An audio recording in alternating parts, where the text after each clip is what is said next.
edition of World Crisis Radio. This is Webster Tarpley reporting from Washington, D.C. This is our special Labor Day edition of World Crisis Radio. We want to put labor back in Labor Day in the sense of labor movement, something which has been much weakened in recent years and which Obama is trying to finish off. Obama, despite what these right-wing babblers tell you, is the worst enemy of organized labor. He's got a union-busting agenda that includes the UAW, the American Federation of Teachers, the American Federation of State, County, and Municipal Employees, basically everybody, with the possible exception of his own company union, the SEIU, those splitters who split the labor movement about 10 years ago.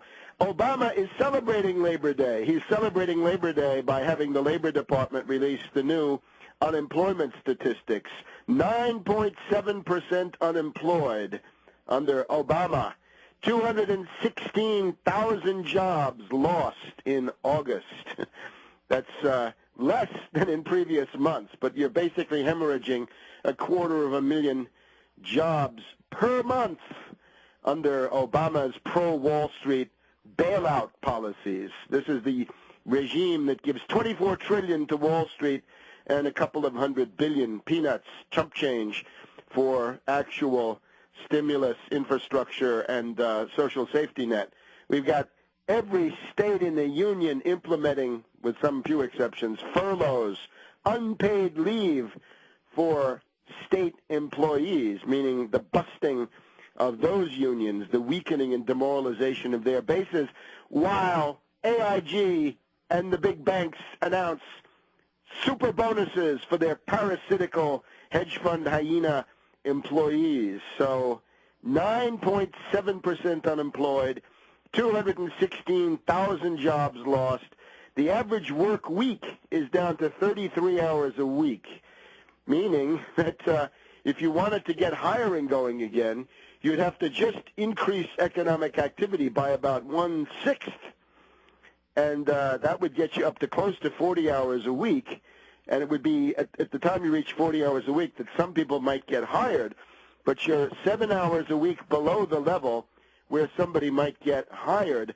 And the other thing that goes with that is the productivity is rising by quite a few percent, meaning, in practice, speed up, meaning that the workers that are still on the job, even though they're working few hours, they're getting paid for few hours, they are being mercilessly worked to death during the hours that they have. So let's start off our Labor Day program by calling for the repeal of the union-busting Taft-Hartley Act, the darling of Robert Taft, the darling of the Austrian school. The union busters of every stripe rally around the Taft-Hartley Act. And, of course, this is the problem of the American southern states, where union busting is institutionalized under the so-called right-to-work laws, which are union-busting laws institutionalized under Taft-Hartley. And we had who was that Republican candidate last year who said that he thought Robert Taft was Mr. Republican and a model for today? That kind of stuff we do not need. Down with the Taft-Hartley Act. And the other law that we do want to keep is the Davis-Bacon law, which is the law that mandates union pay scales on government contracts. Government construction work, even in those right-to-work states, have got to pay union pay scales. So defend the Davis-Bacon Act and tear up that reactionary Taft-Hartley monstrosity, and then you can take it from there.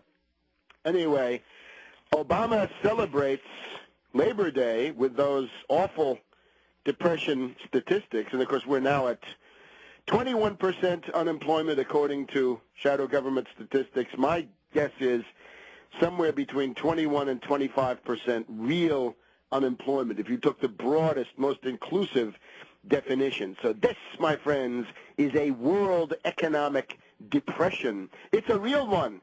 Obviously, there are always conspiracies, but the background against which these conspiracies are played is that of a genuine, honest-to-goodness, honest-to-God world economic depression. We've got banking panic. We've got the makings of dollar panic. We've got a collapse of world trade by 40%, and you know the drill. So this is the situation. Now, Obama's also celebrating Labor Day by betraying the labor movement and his entire base, his poor base of dupes. Obama celebrates Labor Day by totally caving in on the health care promises he made to the Democratic base. Now, this is following pretty much exactly the scenarios that I have been outlining for you over the last couple of months. Obama is putting on a total cave. His entire campaign was a bait and switch. Surprise, surprise. He's a Wall Street puppet. We told you so. Yes, the Wall Street puppet, and puppet of the insurance companies. Don't forget them. He's a puppet of Wall Street and Lower Manhattan. He's also a puppet of Hartford and Boston and other centers of finance capital, this case disguised as insurance companies and health insurance companies. AIG, MetLife, The Hartford, Aetna, United Healthcare, and the rest, Blue Cross Blue Shield, on and on. Last night on Olbermann, we had a turning point of the entire situation, which deserves to be marked.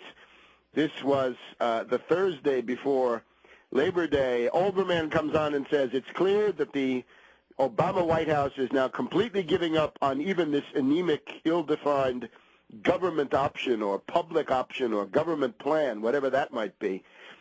And they're now going to sell out everything. They're going to sell it all out to get the one tormented vote, maybe, of the reactionary harpy Olympia Snow, liberal Rockefeller-style Republican from the state of Maine, after all the other reactionary Republicans of the Gang of Six have jumped ship with Grassley and Enzi and other assorted reactionaries. So Olbermann advances the idea that progressive Democrats may be forced by Obama's repeated betrayals, he calls them compromises, Obama's betrayals, to find a new presidential candidate to support against Obama in the primaries. Now, I hope you remember where you heard that first. You heard it here first, right here. On the 10th to 11th of August, I issued a paper which you can see on actindependent.org. It is a call for a left anti-war opposition, but it prominently talks about health care. It shows what Obama will do. He's already dumped any idea of Medicare for all. He never said it, never passed his lips. Public option, lip service, but wistfully looking backward at what might have been. Public option, a fraud. Co-op, a fraud. What he's aiming at is a mandate for individuals, so-called individual mandate. You will be forced at gunpoint to buy insurance from a private, for-profit, deregulated insurance company with huge bonuses, huge overhead, huge advertising, huge lobbying expenses, and you can't sue them, and your life will depend on it. So that's going to be the result, and that is, of course, a disguised bailout of these insurance companies that are, in point of fact, bankrupt. Bankrupt because of what? Because of derivatives, because of the universal plague of derivatives, toxic paper, exotic instruments, collateralized debt obligations, structured investment vehicles, credit default swaps, mortgage-backed securities, asset-backed securities, and all the permutations thereof. 1.5 quadrillion and about 1 quadrillion in the U.S., both over-the-counter and exchange-traded derivatives. So that's Olbermann. Olbermann says this may happen. One of the things I called for in the paper posted up on actindependent.org is that there has to be a primary challenge to Obama in the same way that Ted Kennedy challenged the disastrous Carter, Bobby Kennedy challenged Johnson. We need a challenge to Obama. We'll be back in a second.